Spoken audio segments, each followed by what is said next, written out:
Greetings and welcome to a Wednesday edition of the Shotgun Start. It is May 28th. Andy, how we doing? Brendan, I'm doing great. I feel like I just talked to you yesterday. You did indeed talk to me yesterday. Full disclosure, it's not May 28th as we record this. It's May 27th. We're going on the earlier side. We got a little travel planned for PJ and I. There's just a lot of moving parts. We're going on the earlier side. It's a time of year where it just feels like the events start to like pile up on each other, right? There's a major every week, or a faux major if you want to include the Regents, Traditions, Evians, things like that. They don't coordinate it real well. We've got Signature, we've got NCAA, we've got the premier women's event of the calendar. Really, the marquee women's event is the U.S. Women's Open. That might vary from season to season based on a venue or something like that you might think the PGA goes to or the Open. But as a general order, the U.S. Women's Open is the top event on the LPGA. So this is when it starts to really pile up on top of each other. And you got a 4-day week. So we are recording quickly, one after another. How are you doing since I last spoke to you, last 24 hours? I'm doing well. Playing golf this afternoon. I'm pretty excited about that. I played golf yesterday afternoon. Oh, you have then? All right. I thought you haven't. I feel like you haven't been playing a ton. I guess you played a lot in Scotland. Played a lot in Scotland. Yeah. I've the games. The feels are back. Good. But then the cloud. The U.S. Open rolls around. They'll go and the clubs will go away for a couple weeks. So it's. Get jammed by the U.S. Open for your golf game. Yeah. I got a question for you at the start of this pod. Please shoot. Why isn't college golf more popular? It's an interesting question. I think it could get there. I think, maybe could PGA Tour U sort of reach down and pull it up in terms of stature. We're hearing about these guys in a way that you would hear about, Cooper Flagg. He's the next thing coming up. David Ford is playing next week. Luke Clanton's playing next week. Jackson Coyven could play next week, isn't. Maybe it could pull it up, but I've heard this for 10 plus years now. There was a moment there where Golf Channel, I think, was in a real panic that they weren't going to be able to, they weren't going to get the new rights deal when the tour's rights came up again. And so they were really, really trying to emphasize alt products, right? Non-PGA Tour event products to fulfill, live rights golf. And so they made a huge push into, remember that like documentary on Oklahoma State produced by Ricky? What was like Driven or something? Yeah. Like that was a big push. I thought it had a chance with the premier golf network, television network, emphasizing it. I don't know that. I think that's amplified it, but not made it widespread popular. Do you think there's a chance it could become that with more digital voices covering it, talking about it? I think you'd probably need a consistent venue. They seem to have slotted into the whole West Coast primetime thing as the ideal arrangement, and La Costa certainly has become the recent toast. But I think the format should make it more popular. It's just there's a lot of golf. I think it's terrible. Yeah, I think if you move the PGA back to August, it would help.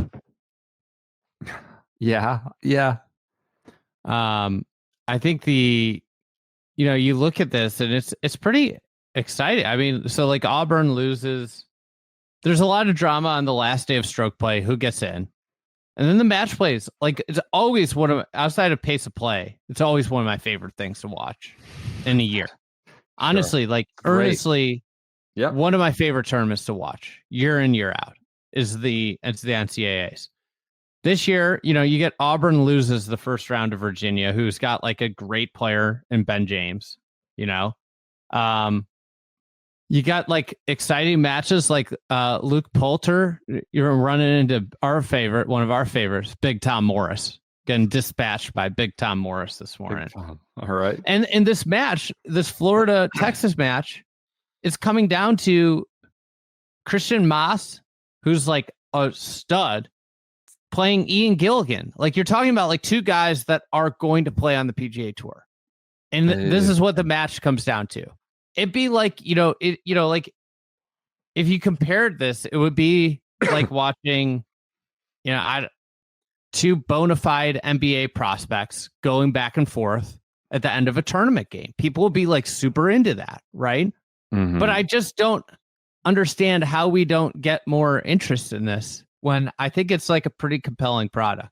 I think it's a really great format that they've settled on, like about as it could outside of like, the men's major championships. Is there a better golf format than what they have there with the team? It's a totally easy thing to drop into if you're a casual fan. I would say like LIV doesn't necessarily have that. It's like a lot of moving parts on a team leaderboard. This is very basic. It's match play, best of 5 points.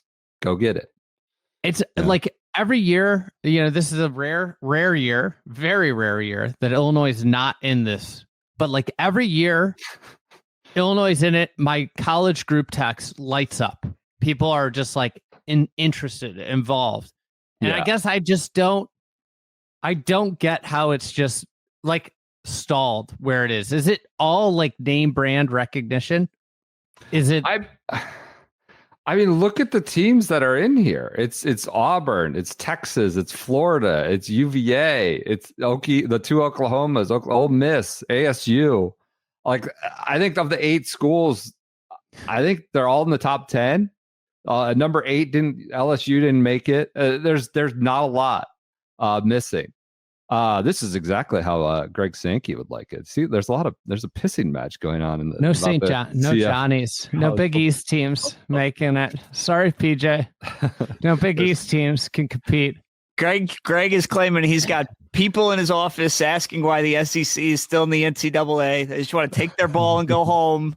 Just means more. I'm thinking these conferences need a framework agreement. I know just the guy to send their way for one, because there's a pissing match going on. I get what you're like. I think College World Series, college softball apparently does like gamebuster ratings for relatively speaking. It's on every channel all day long. It's just unavoidable. It's unavoidable. I love these sort of spring champions. I watch the lacrosse, the women's and men's on Memorial Day. I don't, not soup to nuts, but I'm aware of it and check in on it. Yeah, I think you have a fair point. I just think there's a lot of golf. Golf is a niche sport. It's not a massive audience. And, this week you have, they slotted in well. It's not like it's directly up against Memorial. It's not directly up against a women's event or PJ Seniors. They do slot it in well. It's just, what is our tank for golf, televised golf? Is there more to be able to, that can be filled up Memorial Day week? So that would be, it feels like it's a growth opportunity. I just don't know what the full ceiling is. It's also on like a great TV window. Yeah, they've got that dialed in. They have a lot working for it. And I feel like it generally continues to push the blue blood programs with alumni bases like a Texas or Florida, Illinois, Vanderbilt. Maybe that's less of a large diaspora there, but Bama's been pretty good over the years. Right? Yeah, Texas. Yep, ASU, Oklahoma. Yeah, it continues to elevate those programs. It's a fair question. I'm sure the NCAA would love to amplify it and land another nice rights deal for another sport, non-revenue. Updated, like you said, Auburn defending champs have gone down. On the individual side, Michael Lasaslo wins it for Ole Miss, and they also sneak in to that 8th spot. I think they bumped Florida State, I believe, was the last team out of the top 8 qualifiers. So he's your individual national champion. Probably gets a Masters invite. We've kind of seen that how that goes lately. Masters granting amateur or the reigning NCAA champ an exemption or an invitation as it is. So he's your individual champion. And as we record this, the team play it's not just starting, but they're still in the first round. Not only that, he's rolling in. He's just absolutely just smoking Preston Summerhays. He's 6 up, who's obviously one of the best amateurs in the world. He's had an interesting, from what I understand, not been his best lately this year. Preston. Summerhays. Yeah. So, but yeah, you're going up against the buzzsaw and the guy who just won it all. So, a good match, a good event. So that was already your aforementioned event of the week on Monday. That's on Golf Channel, I believe, 6 to 10. Tuesday, we're not going to post this yet, but definitely Wednesday night we'll have the finals up and at 'em on Golf Channel, 6 to 10 p.m. On Golf Channel. So remember a couple of years ago, it was Sargent, Eugenio, and Gotterup all coming down the stretch. Great Hawk, right? Yeah. That was like that. The players are like legit. Yeah. Yep. While we're on it, the PGA Tour U has come out. Ford wins it. They're accelerated. Koiven gets accelerated. He's the third one, joining Sargent and Clanton earlier this year.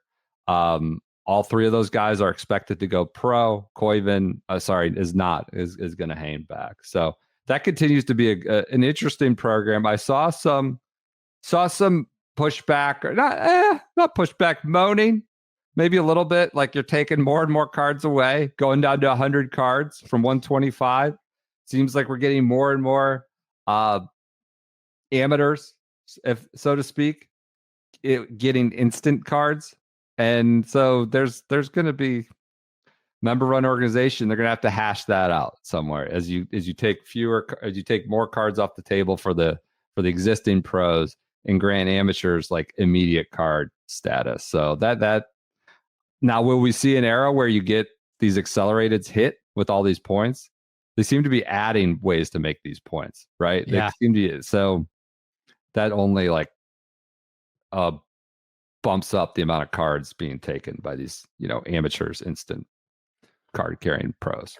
I kind of like the idea, where you identify the very best, highest performers, and it becomes a little bit more like AAA baseball, where like you're guaranteed a Korn Ferry Tour card, where it's not like, oh, we're just going to drop you on the street, and if you don't play well in Q school, SOL, right?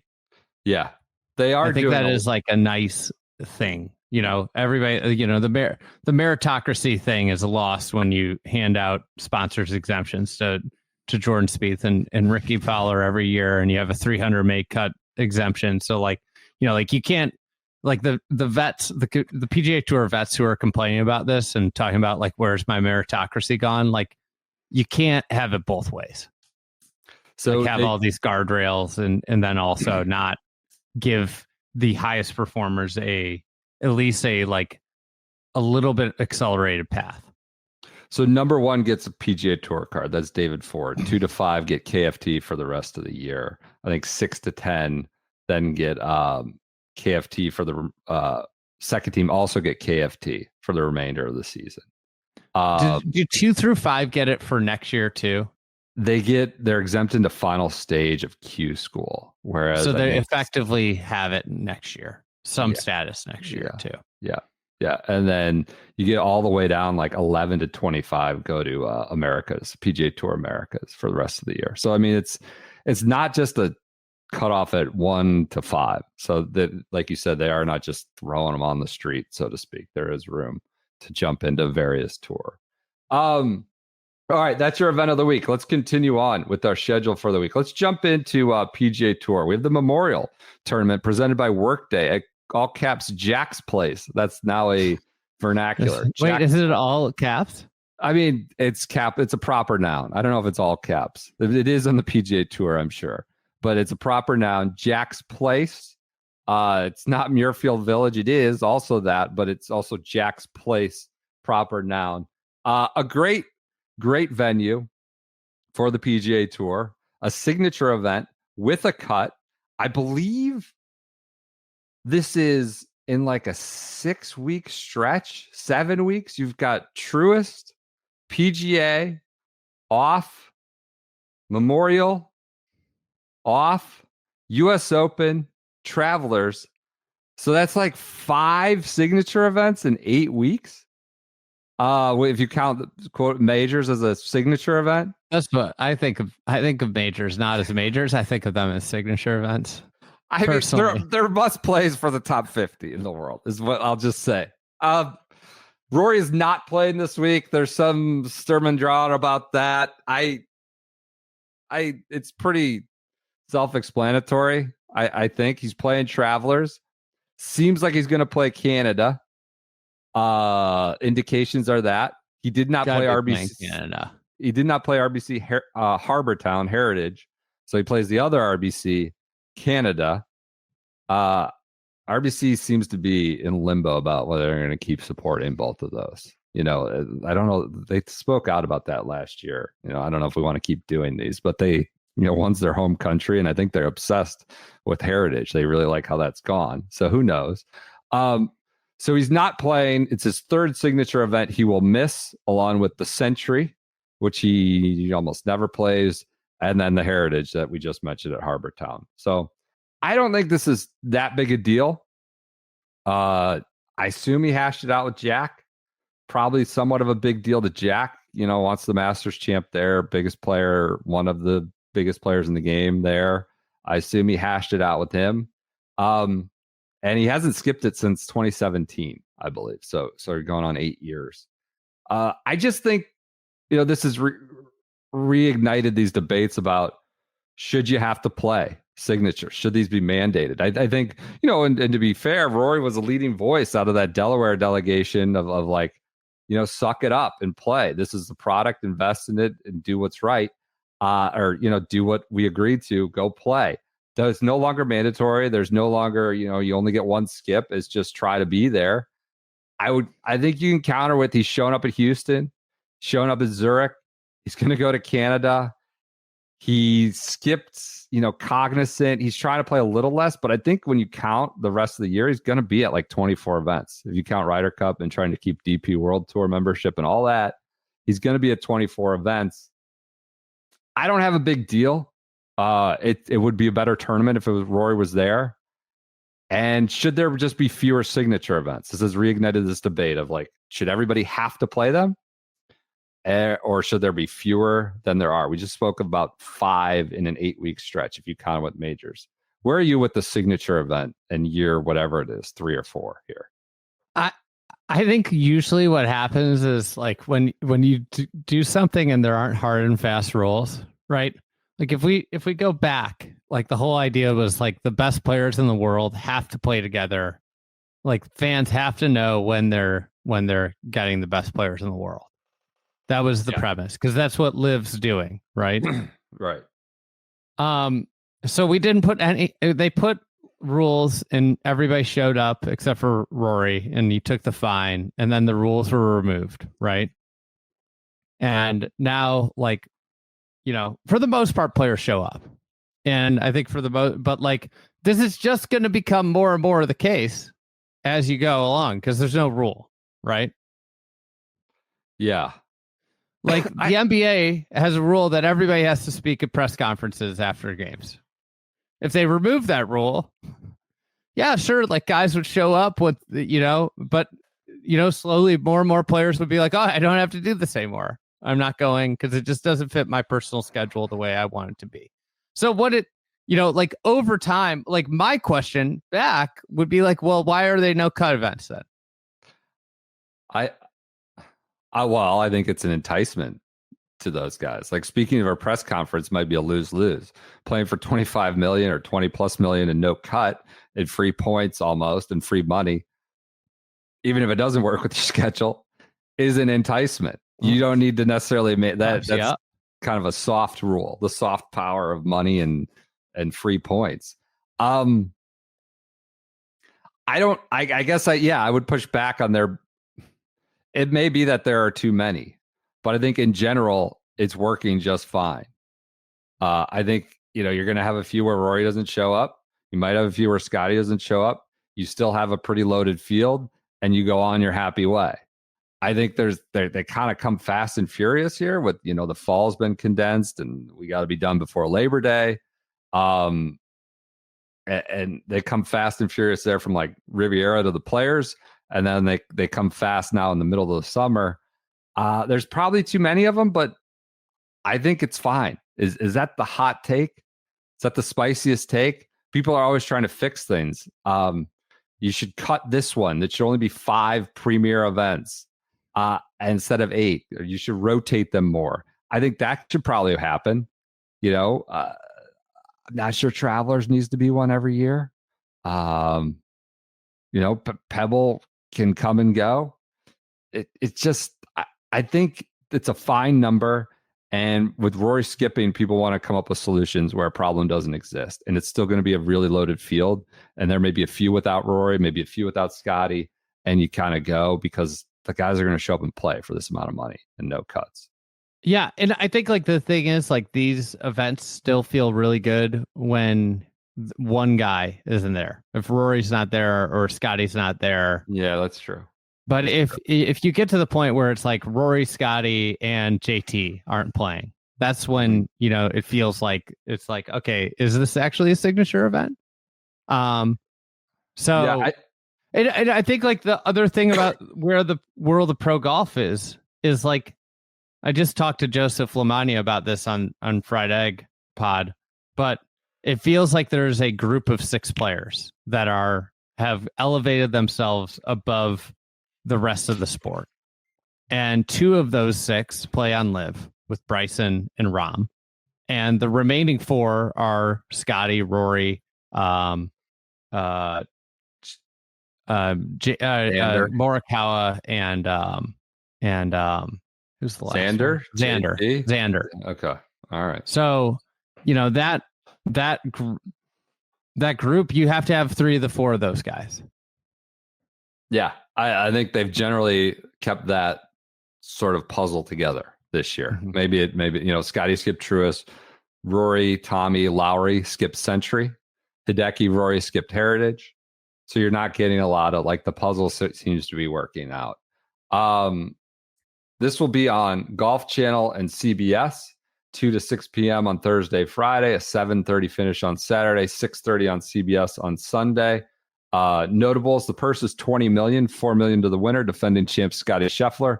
Notables are Cantlay, Fitzpatrick, Hovland, Hideki, Morikawa, Schauffele, Scheffler, Justin Thomas. Sponsors exemptions are Ricky, Spieth. Sneds, and Snedeker and Kuchar are in fact Workday, brand ambassadors or whatever it is. So they're in the field. I'm not sure about G-Dub. Did Woodland get in? I think G-Dub got in. No, he didn't get in. So there are pathways. You can get in via Aon and Next 10, Swing 5. So you can or ambassadorships, or letter writing campaigns, or just being a former superstar. Workday, you could be like a big fan of CRM, whatever it is. Is Ricky actually been a more relevant golfer than Spieth has the last 4 years?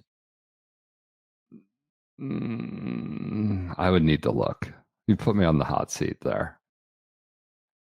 I don't think that's the case. Relevant gives me a lot of the room to run there. Because, by nature, Jordan Spieth 77 is the roller coaster of relevance, apparently. We're told it's nothing like it. We had someone ask, and we need to dig in on this. Could you make an argument that Ricky's career has been prolonged purely by sponsor exemptions? Like he's been able to kind of add years onto his career via the whatever points. That would take some real accounting work to dig in, and maybe we'll check that out. But I don't think you could do that. I think Spieth's been more relevant than Ricky.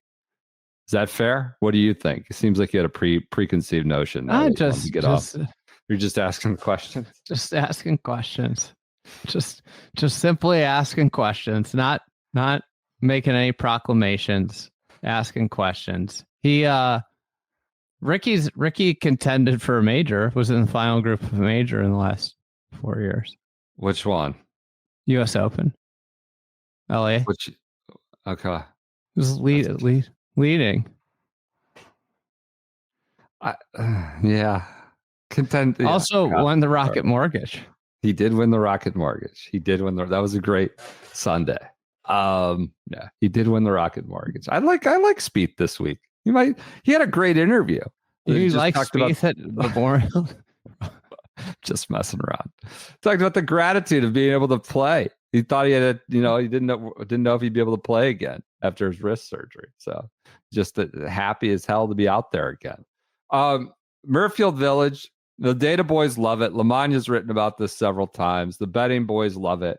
It's a supreme, like pure ass, tee to green test. You have to strike the ball. Second shot golf courses. It's up on the friedegg.com right now. It's a true second shot golf course. If you are straight off the tee, it helps. You don't have to be massively long. If you are massively long, that helps, as it does anywhere. But you see guys like a David Lindmer, one of my favorites, perform well at a Muirfield Village. But it is a little bit wide-ish off the tee. Yes. And there's a real penalty if you are if you miss. Like the bad misses are truly penalized. And then it's small greens. Jack usually gets them firm and fast. He's the kind of guy who can sort of tell the tour's AI setup tool. He tells the robot, I'm the greatest of all time, and you're not sending the AI setup tool in to tell me what to do.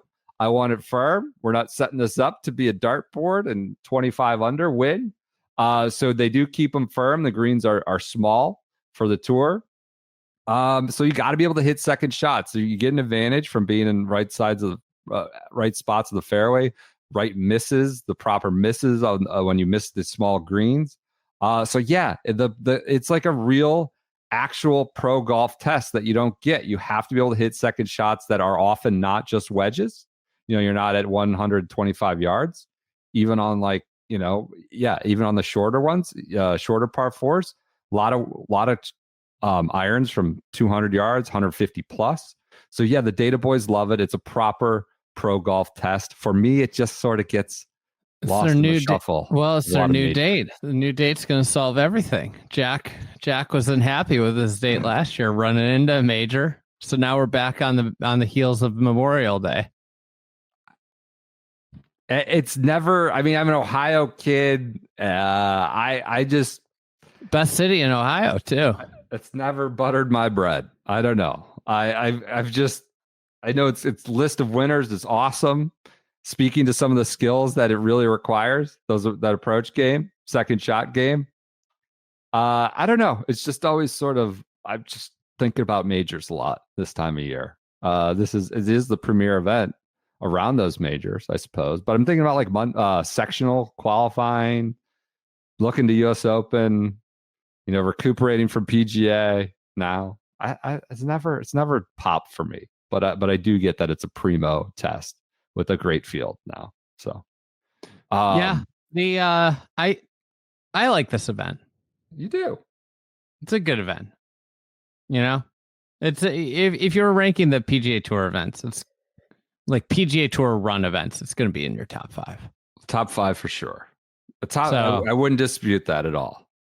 I think it's like very hard to have it outside your top 5. You get the best players and you get a very good golf course. I would agree with that. So, and you get Jack in the booth and, Jason Day talking shit about a hole while Jack. How about when Jack said, well, it might not be this next year. Was that the infamous, is it the 16th, the par 3? The 16th, the par 3, I think.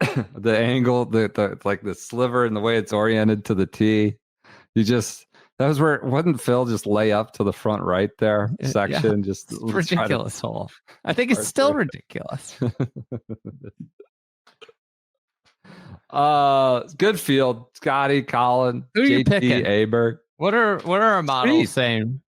No. I hope you take Spieth. Please take Spieth. I'll do it. I'll lean into it. I'm going to lean into it.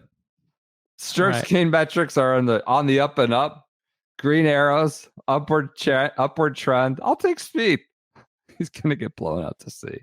But I'll take Spieth. That's not responsible gambling advice, but it's for the content's sake. Who are you going to take? PJ, who you got?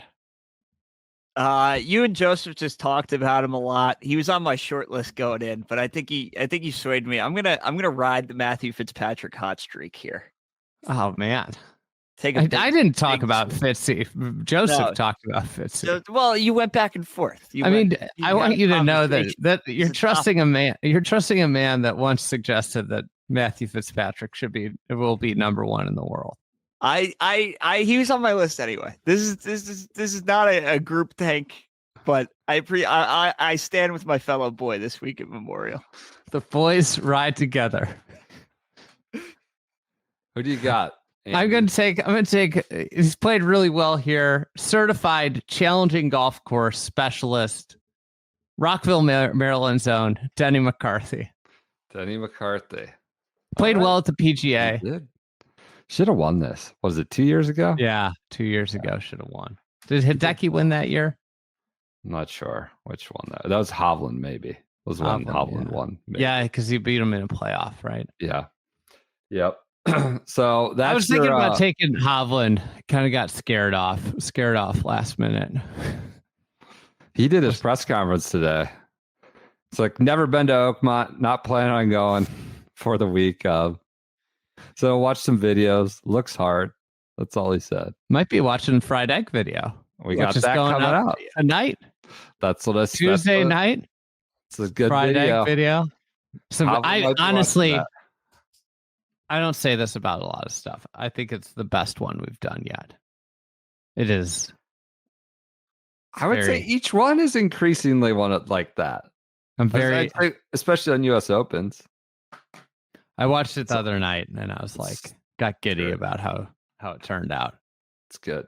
I mean, we have an Oakmont video on their turf maintenance program on their supers that we put out last year. This one is going to be U.S. Open focused. I would suggest you watch both, but this one is a banger. It's a good video. What is it, 24 or 5 minutes, something like that? And it just flies. You know, the time will fly. It's really good. Really good. So that'll be out this week as you listen to this. All right. Let's do an ad read for our friends at B. Dratty. Summer approaches. You know what you can buy in the B. Dratty Pro Shop? What? U.S. Open? Or in the Oakmont Pro Shop. You can buy a lot of B. Dratty. I bought some while I was there. I bought some for Garrett. What'd you get? There. Got him a cool hoodie. Oh, nice. He wears it. He wears it during the round. I saw that. I figured it was just like one of the master, an SGS or FE one. No, and I zoomed in. It was an Oakmont. They do stock the boys from Dratty, the brothers Dratty, in the Oakmont Pro Shop. Good. Got a nice little corner of the Pro Shop. All Dratty over there. They do have a good corner of the Pro Shop. Promo code will not work there, I suppose. If you go up to it didn't work for me. I tried to use it. Tried to use it. They said no.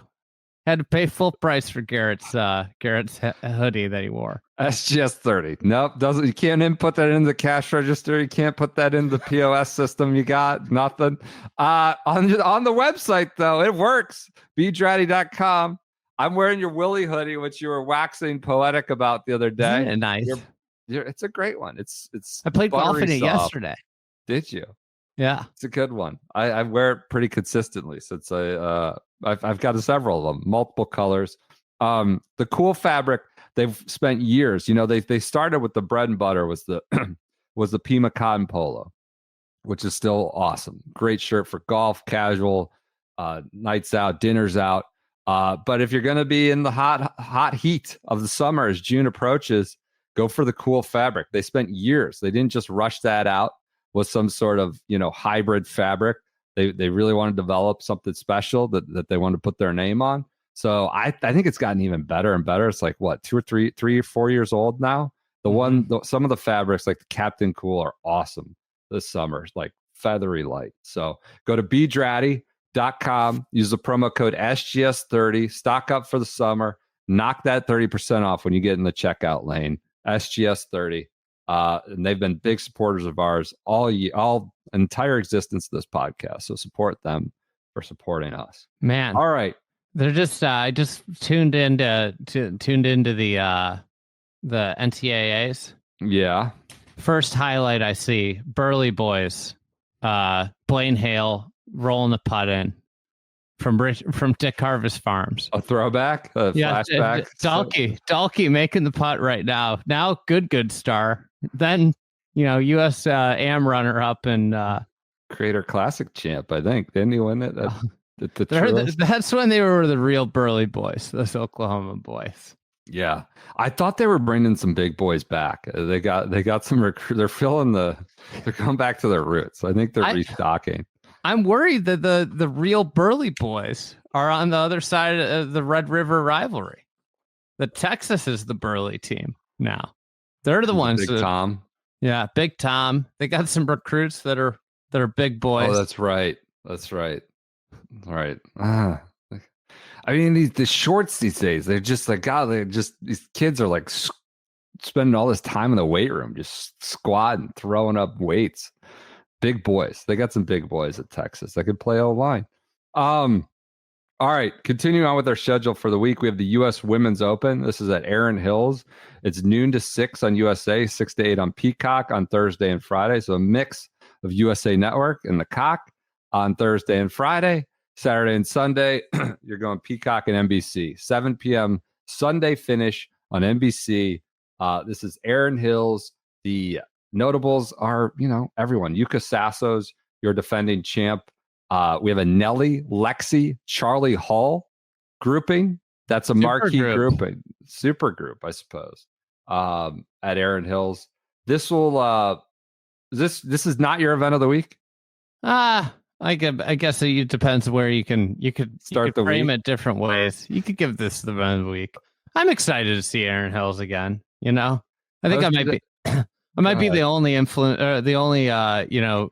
might be the only media outlet in all of golf that doesn't just cash in on trips to Erin Hills every year. They are prevalent. They do a good job with that. To be fair, I've gone a couple times. McKittle Moraine. Yeah. I've seen enough of it, and what do you think of it? What do you think of it as a women's major championship setup test? I think it's a good championship course. I think it's funny if you bring it up around men's professional golfers, it is just met with like, oh no, not that place. Because why? It was too easy for US Open. I don't know. They just do not like it. This was the genesis of like tour pros doing catnip social media content. Remember Kevin Na dropped the ball in the fescue? Kevin Na? No, he hid in it. He hid in the fescue. Remember? He hid it, but then he did a social media video hollering about it. Look at this. Look at this. Then they were taking weed whackers to it 2 days later. That was the beginning of it. So I think it's it's a fascinating situation that they find themselves in. This golf course that was built to host major championships. Kind of a inexplicable routing process where you took 600 acres or whatever they did and routed 18 holes over 400 of it and didn't leave enough space for an additional golf course. Like the history of this place is crazy. And now with like the US Open's clearly not going back. And right in 2075 or something. You never know. But yes, never say never. Booked up for a while. Yep. The PGA is not an option. It leaves you with like Ryder Cup for men's tournaments or PGA Tour events. I mean, they could do a killer PGA Tour event in the upper Midwest that went like Interlaken, Erin Hills, Whistling Straits, Medina 3. Like that would be an awesome, and it was a rotation, right? Mm-hmm. Maybe you could throw Olympia Fields in there too. Like that could be a killer PGA Tour event, but like the prospects for Erin Hills on the men's side are minimal. Like where it's kind of sticks out like a sore thumb on the women's side too. If you look at the next women's venues, like Oakmont's in there, Inverness, Oakland Hills. It's a lot of sort of your USGA courses and venues you'd expect. It goes Riviera, Inverness, Oakmont, Pinehurst, Interlaken, Oakland Hills, LACC, Chicago, Marion. Yeah. So yeah. So it sticks out like a sore thumb there. It's not really, and then you start to like, if it didn't host the U.S. Open, what would this course be considered if it didn't host? And this is, I've just its identity. Speak very earnestly on how I would view this golf course. Like, I used to live really close to Erin Hills. I would go to Lawsonia like probably 9 times. I played 1 round at Erin Hills for every 10 or 9 that I played at Lawsonia. I'd go to Sand Valley like almost like 10-0 over going to Erin Hills. I think like it probably falls like if I was gonna rank courses I'd want to play in Wisconsin, it's probably in like the 9 or 10 bucket. So it's like 9th or 10th best golf course in a good golf state. But if the fact that it hosted this U.S. Open has propped it up in all these rankings that value, shot like, how hard it is. Media junkets. Oh yeah, tons of media junkets. Well, I mean, you can see you just laid out the case for why they need to. Ryder Cup's going to Hazeltine and Whistling Straits. U.S. Open's not like, how do you stay? You live off the 17 Open and you get the media junkets. So I don't know. I'm just like not. It's not a bad place. There are a lot of good golf holes on it too. It's on unbelievable land, and it's going to be like mesmerizing. It's got an unbelievable property, but it's not an unbelievable golf course. And that's where it sits. And for it to become like a great golf course, you have to do a lot of stuff. And, I don't know whether that's possible, but like if you wanted to make this a host of the US Open regularly, I think you have to change a lot of stuff. And that's where I sit with Erin Hills. I think to me, I always think about golf courses if I live nearby them. How often do I how many times in my life did I think like, you know what, I should go see Erin Hills. I should go play Erin Hills. Like that never really happened for me. And I live 2.5 hours away. Meg Edkins will be there all week, providing coverage for the Fried Egg newsletter. No, I mean, it seems like a good subject to dig into, quite honestly. It doesn't mean you're not worthy of coverage. We're going to be there. Mixed Bags did their preview episode. Check out that on the feed. As Meg wrote about friedegg.com today, the U.S. Open's been just on a run of fluke is probably too derogatory a word, but unpredictable, unexpected winners, outcomes, a lot of champions from outside the top 25 for being the most prestigious, sort of sternest, exacting test in golf. Hasn't been a lot of American success there. I think Allison Corpuz is the only American really within the last decade to win the U.S. Women's Open. But as we just rattled off those future venues, they seem to have it completely dialed in on what they can control. They can't control the unpredictability of a leader that's frequently coming from outside the top 25. Can't control if this year, I would say there aren't a lot of great American options to win the home open. Nelly, Corpuz, Lilia Vu would be the top 3 probably.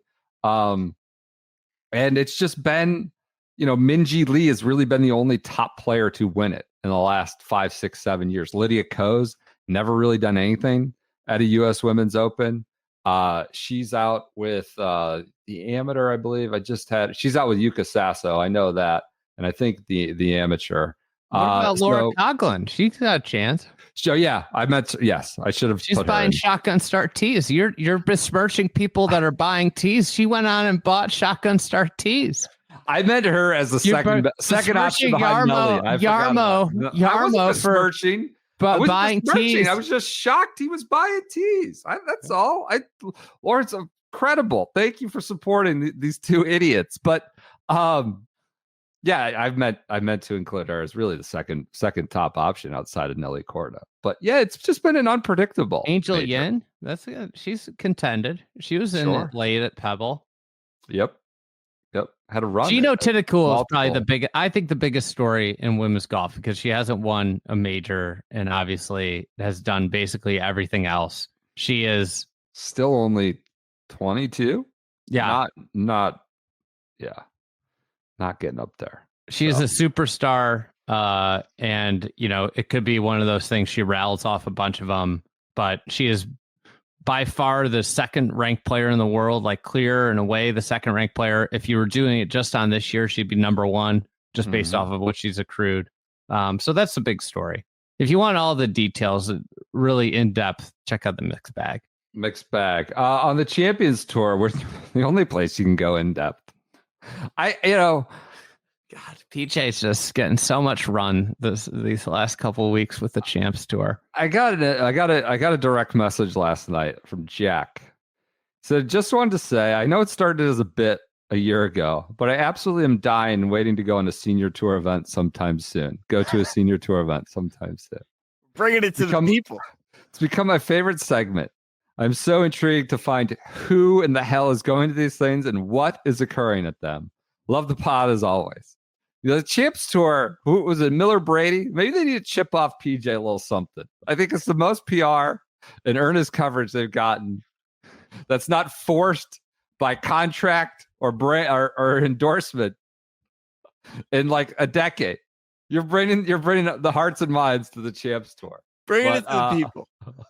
I have something. I've prepped something. Not a lot, but I have a Wakanda Club, right? Principal Charity Classic. Wakanda Club, Principal Charities Classic. I should have worn my hat. I can wear my hat for Friday because we'll be in it. Well, it hasn't started. Yeah, exactly. You get it on once the tournament started. So we got to lock in. So we talked about this after the PGA. I think on Wednesday's show last week. That senior PGA or the PGA? No, I'm confused. The real PGA. Not age, all ages PGA. How do we want to phrase that? Yeah. PGA Championship. Scotty Scheffler had overtaken Rory McIlroy as the number one player in the world, FedEx Cup points, by just winning. He ran away at Craig Ranch and wins the PGA, and we're saying, well, Rory won the Masters and the Players and Pebble. Like, how is this possible? Angel Cabrera wins back-to-back majors and is number 2 in the Schwab Cup points. Who's he behind? Miguel Angel Jimenez. How is that possible? How is that possible? He won 2 majors. Well, I think the senior tour probably could get away with a little bit more of points smudging. And also, Cabrera missed a lot of the season. Wasn't he otherwise indisposed? He couldn't figure out how to get into the country for a while, right? That was the big question. Is he going to be able to get into the country? He won 2 majors. He wasn't in a wildlife. He was in jail or whatever, in limbo. Miguel's racking up points. An interesting subplot would be like if he goes on he could go on like a generational run, but it's also a player that the tour can't prop up and market. Generational. Like, what if he wins? It's just like one of those things where like it's you don't root this situation on anybody, but as an interested party, it is one that's like fun to watch and see like how do you handle this? How do they market it if he rattles off like, what they got 2 more majors this year left? 3 more. Firestone. Yeah. Firestone. Yeah. And then, US and Open. If this is anybody but Cabrera and Dick Bland, the senior tour is like going to be pounding out. Like, could this guy win the slam? Well, the senior slam. I would say Social Security slam is what we call it here.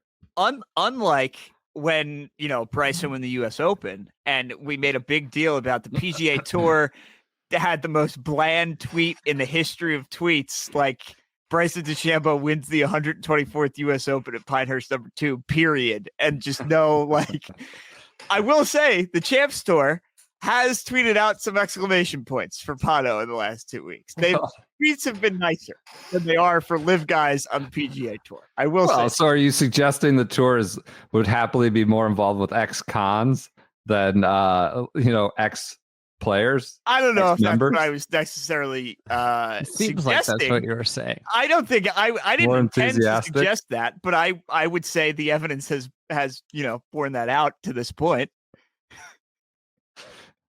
I mean, we're getting into moral relativism here. Sports washing versus the abuse of women. Like, what are we talking about here? Like, come on. Yeah, pretty good. You're Pato in the field. He this is. week. That's what I was looking at the field, and he's number 2 in the Schwab Cup. It's 2 majors. the purse is $2 million. The defending champ is Ernie Hills. Notables are Angel, Yeah. Darren Clark, Ernie. You Goose, know Potty. that Ernie's coming to just defend. David Tobbs, and a rare appearance by Kenny Perry. So, Soren didn't make notables. This is Soren's first event. not my notables. So not the notables I have. This is I don't on know, Andy. You're familiar with the course. Soren, course fit here. Wakanda. Oh yeah, probably. I mean, where doesn't like 280 down the middle all day fit? Well, I don't know. You were concerned in congressional. I think that went pretty well. So now you should be cleaning up on non-major golf courses. I think this is a good fit for Soren. This is on tape delay. Of course, Late at night. Of course it is. But not on Sunday. At least you get a live finish on Golf Channel at 5:30 on Sunday. On the European Tour, we have the Austrian Alpine Open, which don't recall this ever being on our radar. This is at Gut Altanen Golf Course in Salzburg, Austria. I don't recall this one. Austin National Open proper. Austrian Open returns for the first time since 21. So I'm glad they're back in the rotation. Another great National Open. That was another point about Rory's schedule. He's on like a National Open, like just heater. He's going to do, and he's adding, Australia at that back end of the year, but he's got Irish and Scottish and Canada and US. It's going to be like a run through the summer. This is the Austrian Open in Salzburg. Notables, incredible notables these days on the DP World Tour, as summer sets up in the US right now.